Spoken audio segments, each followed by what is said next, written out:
Bueno, ya estamos en la línea con el vicedecano del Colegio Médico del Perú, el doctor Ciro Maguiña, quien le agradezco por acompañarnos esta noche en las claves del día. Y doctor Maguiña, en principio preguntarle, una vez que ya hemos conocido este decreto supremo que extiende la cuarentena focalizada a varias provincias del país, ¿qué se puede hacer? ¿Qué podemos hacer en ese tiempo viendo la situación de varias regiones como Arequipa, como Puno, como Cusco? Sí, gracias Omar, buenas noches. En realidad la situación es dramática día a día, auxilio a todo el Perú, Lima mismo ya no resiste camas y eso es consciente el gobierno. Nos reunimos con la ministra hace unos días, saludando el diálogo nuevamente, y le planteamos qué hacer frente a este escenario tan, diría, dantesco, porque realmente por falta de oxígeno, por falta de medicina, la gente fallece en las casas o fuera de las casas. Y mira, ahorita tenemos 104 médicos fallecidos de 2.800 infectados. Lo vivimos en carne propia. Sí, claro. Entonces, la idea es que tenemos que reforzar el tema del enfoque comunitario, incluyendo el tema de la teleconsulta, la telemedicina, porque faltan especialistas ya antes de la pandemia. Y muchos han caído enfermos o muchos de mayores de 60 están en las casas. Entonces, una estrategia que hemos planteado al Ministerio usando la telemedicina, hacer el apoyo desde el nivel primario y secundario con los cercos comunitarios, con las cuarentenas focalizadas. Y eso va a permitir que esta ola hawaiana que no termina de bajar pueda, digamos, bajar en cuanto a impacto de menos infectados, porque el Perú está en gran parte pues casi colapsado, ¿no? Entonces yo diría el enfoque comunitario que incluye primero las medicinas de primer nivel, reactivar los programas que estaban casi abandonados, a todos los positivos, aislarlos, no en casas, que es un poco de contagio frecuente y lo vemos, sino fuera de las casas, en colegios, locales comunales, junto con el cerco que permite que en muchos lugares que crecen, pueden minimizar el impacto, porque ya derrotar al COVID en la forma clásica, lo hemos visto que no funciona más cuando se ha reactivado la economía, y creo que hay cosas que no hay que volver.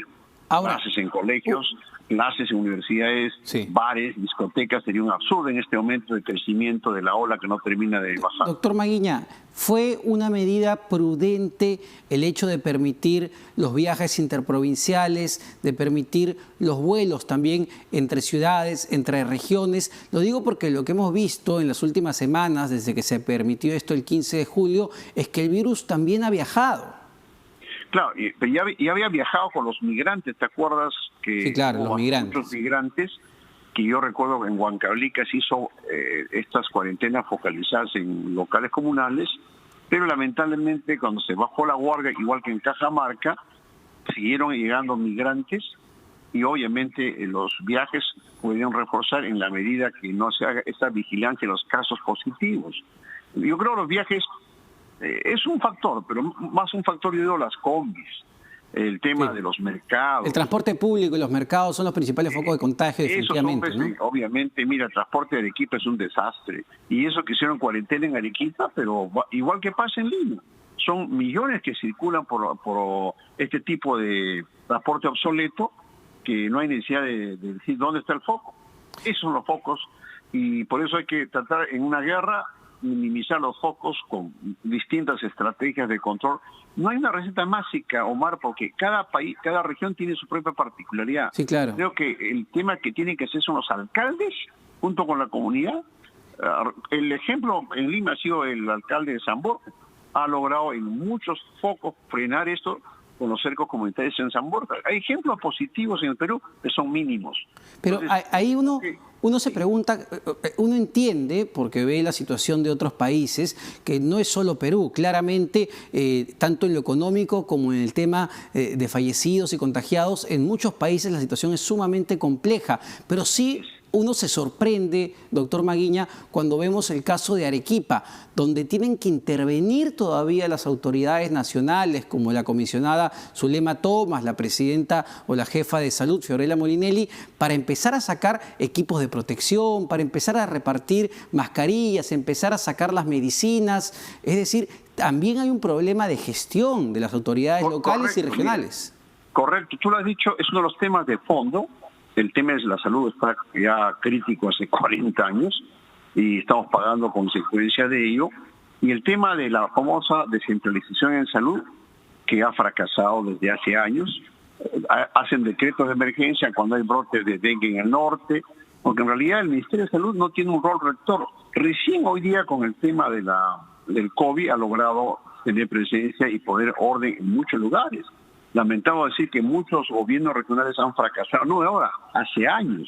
Acabo de escuchar a un ex presidente Puno decir que las mascarillas nos sirven, increíble. O sea, ese tipo de personajes que elegimos muchas veces en las regiones hacen mucho daño, por eso el rol rector del ministerio tiene que retomarse en todos los temas sanitarios, porque se ha demostrado esta pandemia que hay muchos caciques que realmente lo único que han hecho es entorpecer o fracasar las gestiones que tienen que ser con comandos únicos, con un solo mensaje.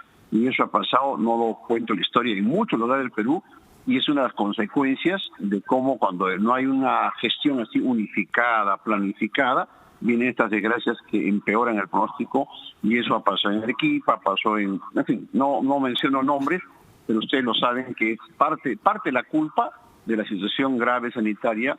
De fondo está la crisis sanitaria histórica, por eso es que el discurso del presidente que digo hay que hacer la gran reforma, pero tiene que ser reforma con presupuesto.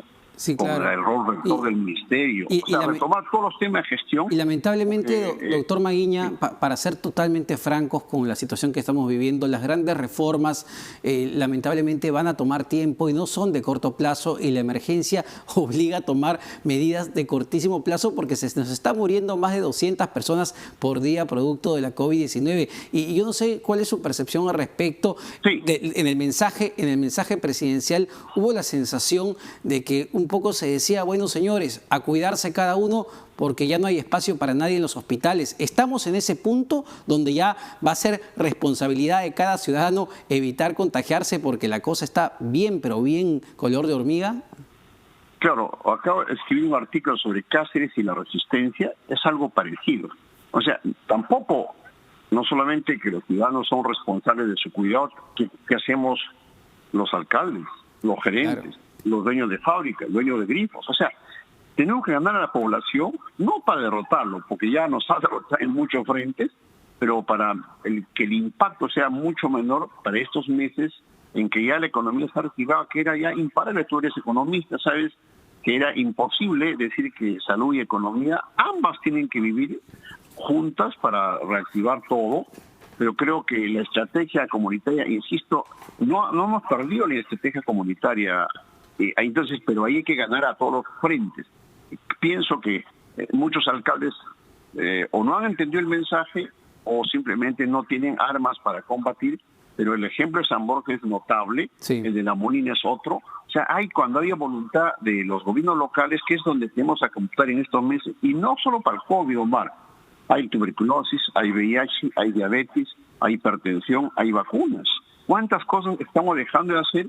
Y eso es en lo inmediato, como tú decías, eso tiene que reactivarse. ¿Y dónde está? En los 9.000 centros y puestos de salud, donde ya hay personal nuevo, que lo protejamos a ellos, y con eso por lo menos el impacto del COVID, no COVID, va a ser mucho menor. La gente tiene que vacunarse para la influenza, para el neumococo, para cuántas enfermedades. Muchos de los muertos que han subido en estas semanas son de la gente que no pudo ir a los hospitales, que estaban colapsados. Exacto, perfecto, doctor Maguiña. Muchas clarísimas sus respuestas. El doctor Ciro Maguiña, vicedecano del Colegio Médico del Perú. Y me quedo con una frase que leí hoy día de un informe de la CEPAL, la Comisión Económica para América Latina, respecto a este falso dilema, ¿no? Salud o economía. Y la CEPAL decía es un falso dilema porque no hay nada que elegir. No podemos elegir entre la salud y la economía. Está claro que es la salud, señores, porque sin salud no hay economía. Así de simple. La gente se muere y la gente se empieza a contagiar en las empresas, simplemente esto se cierra y ya no podemos hacer absolutamente nada. Así que vamos a ver cómo van las cosas en este mes de agosto.